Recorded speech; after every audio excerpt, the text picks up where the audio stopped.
Hello, boxing fans. I'm James Smith in this corner. Welcome back to Canastota, New York International Boxing Hall of Fame 2015, brought to you by Mexico. Check out visitmexico.com, live it to believe it, and by the WBC.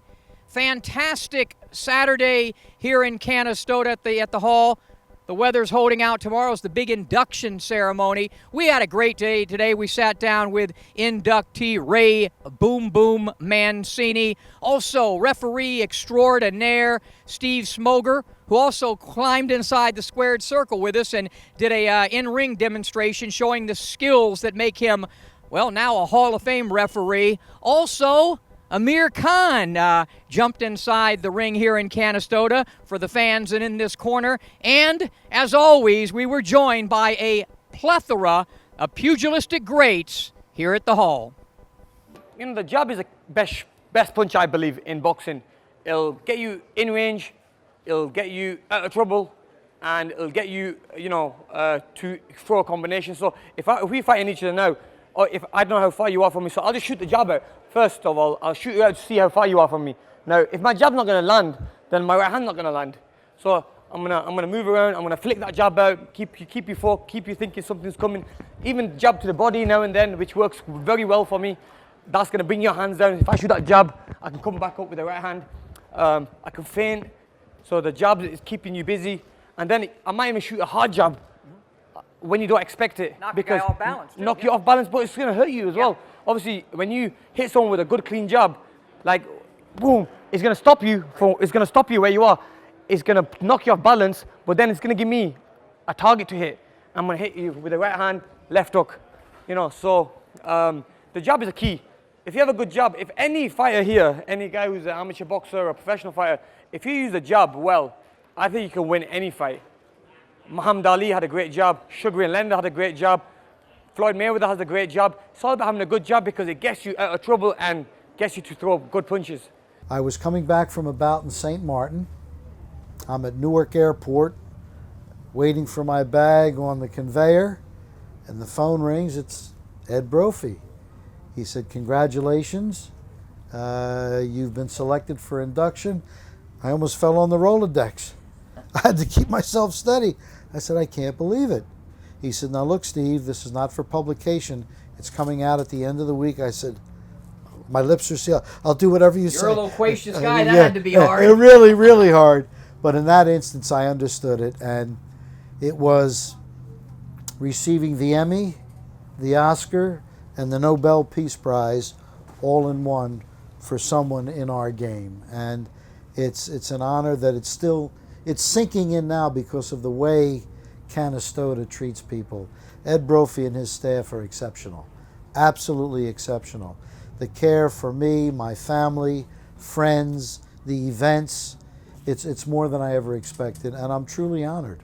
One of the great things with fighters that makes them so great are the things you can't see, and that's the ability to recover and fight on another round. And you're one of the best at letting and knowing when and when not to stop a fight. So let's talk a little bit about that. When a guy's on the ropes, getting hit, and I'll let you take us through it. And I'll be on the ropes, covering up. Right. Just throw some coming in. You cannot be fooled by a shoe shine. You've got to absorb the receiving fighter. You visualize his eyes, and I call it his overall presence. Right now, Smitty's good. No signature punches come up. If Hank comes up the middle and hurts Smitty, then I got to go in, and I want to see if you can respond. If not, I'm in. If not, I'm in. A lot of guys today and girls, they'll be fooled by the volume of punches. If they're not landing, and you, sir, have so accurately, if you're defending, I have to give you the opportunity to fire back, the Smitty rule. Fire back. So if you have the ability to fire back, I'm going to give you that opportunity.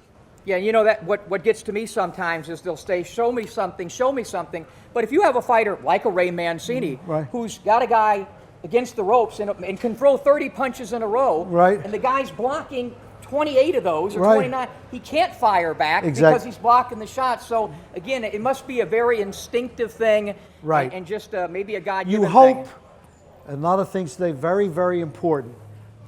Ladies and gentlemen, we're with the most gallant warriors in the world. They'll be taking shots, and I say in my heart, take a knee. Drop. Recoup. Instead of me stopping it, the 8 count, which I love the standing 8. I used it as a tool. That's out now. So I would say they're so valiant, I'm not going to take a knee.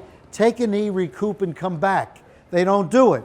So I hope that they circle out and get away from the barrage, regroup, and then go. Yeah, so that's almost a message to fighters out there. Yeah, please. That because of the way things, and rules change in the NFL, NBA, and national. So what you're saying for a fighter is watch some of these guys that are slippery and like a Mayweather know how to get off the ropes and move. Please, listen, if you're getting absorbing, move. If I see you have the ability to move, I know that you're there. You still have your senses. So that's how I frame that. My mom and dad are with me. My dad passed my mom 2002, my dad 2003. But during the day, they were not with me. You know what I'm saying? So when I got the call in November that I was on the ballot, early November I was on the ballot, and they said to me, I really, and I mean sincerely, I thought to me I made it. To even be considered, because I didn't think my career warranted it, not only because of longevity. I only fought 5.5 years as a pro. And most people, it's longevity that gets them to the Hall of Fame. I didn't fight that long, so I didn't think it. And that was, and I felt I had great fights, great moments, and I consider myself a great fighter. And again, no false modesty, because greatness is required for longevity. But when the reporter called to let me know that I had made it, when I got the call that I actually made it into the Hall of Fame, I was like stunned. I really was. I said, I got stunned harder. I was stunned more than an Aguayo right hand. You know what I mean? And I said, because I just didn't think it would happen. But to be considered was beautiful. But I said the same thing I told you. I said I didn't think my career warranted it. And he said, no. I said, let me tell you something. You're part of the early 80s. In that group, he said, you guys brought boxing back into the homes of everybody, into the homes on, the family homes. And he said, I don't think HBO or Showtime, certainly not pay-per-view, would even exist now if it wasn't for guys like you.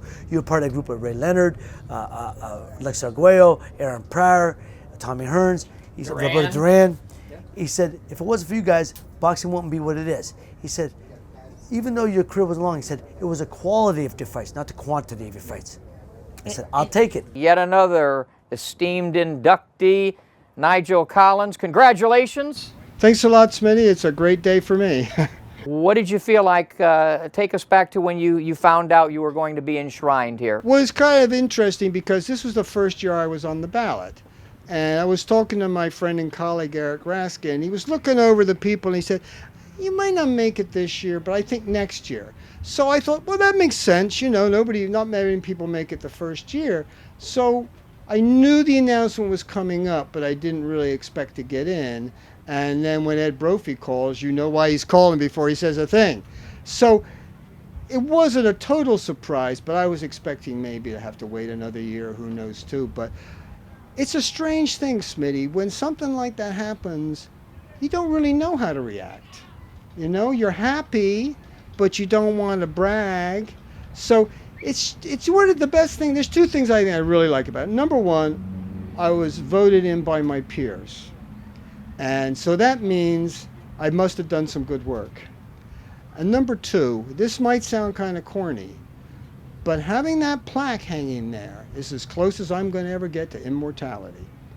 And to know that that's going to be on there a long time after I'm gone, there's something cool about that. And I don't, it's just, those are the two things that really sort of touch me. It's great to be in Canastota, New York at the Hall of Fame. It's always such excitement to be here, because you get to run into all the great champions from the past, the present, future guys that are here. I just met Amir for the first time, and and then rub elbows with the guys from the '80s and the '70s. They just, you don't get a chance to hang out with these guys very often because you're all spread out all over the country. So to be here for the whole weekend and You know, we get to have drinks together, reminisce, talk about, you know, great fights and fights Without hitting each other. Without hitting each other, and with Amir, you know, he's a future guy, you know, looking for that big fight with Mayweather, and it's really exciting to be here. Explain the special camaraderie. I think all sports have them, but boxing is certainly unique. I always call fighters the most common and uncommon of all athletes. What is that special camaraderie when you sit down with other guys like yourself? And the great thing is, the respect level, it doesn't matter whether it was a little 4-round fighter like me or an all-time great like you, there's just this bond. Well, yeah, you know, and I think it's because of what we do. You know, I mean, you know, football players, basketball players, you know, baseball players, you know, nobody is in the ring trying to take your head off, you know, and then you know, because of what you did in preparation for that encounter against someone else, you know what they went through too, and then you know, it's like people told me when I started acting, well, you know, and I started taking classes as an actor, well, you got to open yourself up, you got to expose yourself, and you know, I thought to myself, well, how can I expose myself more than what I did in the ring? I mean, 'cause that's you open yourself up. You're naked. Your soul is out. You know, and you're in the middle of the square circle against another guy who, you know, competing at the best level that you can. And it's, you know, it's something you get dropped, and how, you know, you're in front of thousands of people, in front of millions of people watching you on TV, and you're right there on the floor. And how more exposed can you be? So yeah, and that respect comes from that, I think. You know, it's like one of my best friends right now is Armando Muñiz, who I had 2 wars with, 2 15-round wars. And you know, our wives are best friends, we're best friends, because it's just that respect for understanding that you gave your all, you opened up yourself, you gave your heart. And you competed against each other at the top level, and you're still standing. This is actually I think I missed 2 years since 2002. I fought at Toro in 2002, and I fought him in May, and I come up here in June 2002. In 2003, I was fighting him on the weekend of this, so I didn't make it, and I've been here ever since, just about every year. So I think I've come like 10 years now. Yeah. And it's, you know, there's no place better to be if you're a boxing fan than here. Yeah. On this weekend, and you know, as long as, even if the weather doesn't, you know, cooperate with you, it's still such a great time, you know what I mean? Just seeing the old-time fighters, the current fighters, and the fans are incredible, you know.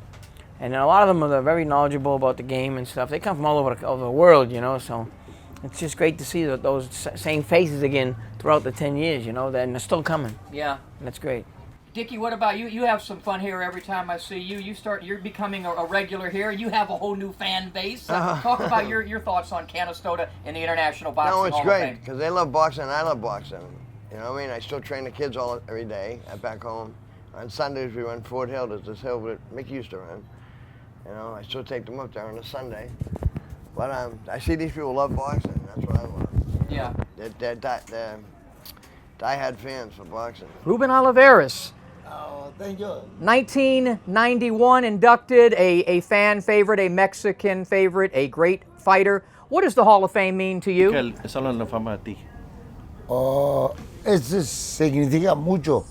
Significa un reconocimiento para los peleadores que se entregaron, pelearon de verdad con peleadores contrarios buenos y que gracias al Salón de la Fama Ed Profi, que es el presidente que nos tiene aquí. To me, the Hall of Fame is a testament to all the great fighters, all the great champions, and I want to thank Ed Brophy for bringing us out here and keeping the Hall of Fame going on. You know, there's a camaraderie, a bond with fighters like no other sport when you guys come together, whether it's you with somebody you fought, another great champion, or a 4-round fighter that's here in attendance. The bond between fighters, because you don't play boxing like other sports, fighters fight. Talk about that bond. Boxeadores tienen una amistad. Cuando ves un rival aquí, son amigos. Que si fue una pelea de campeonato, una pelea de 4 rounds. ¿Por qué es una amistad entre boxeadores? Okay. Porque somos boxeadores, somos profesionales, peleamos arriba del ring. We're boxers, we're professionals. We met up inside the ring. Y ya abajo ya es otra cosa. Off the ring, it's another thing. Ya hola, ¿cómo estás? We hug each other, even a kiss maybe. Buenas. ¿por qué no? Un beso rico de amigos, de profesionales, de campeones. A friendship of fellow boxers, of champions. Y además somos seres humanos como cualquier otro. We're just human beings like everybody else. And you talked right in the beginning when we did the show about your father. What would he be thinking Sunday if he was watching you being inducted? As the only son, the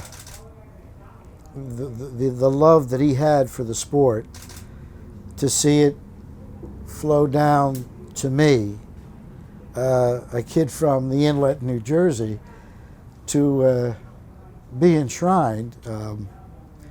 There'd be no, I'm having a difficulty with the words, but he would just be beyond, he was beyond himself. Rounder at the Tropicana, what would he be today? He would be, as you should be, as you are, as we all are, very proud. You're in the International Boxing Hall of Fame. Congratulations, my friend. You pushed the button, boy. You pushed it. You know how to do that, Smitty. You're pushing the button, brother.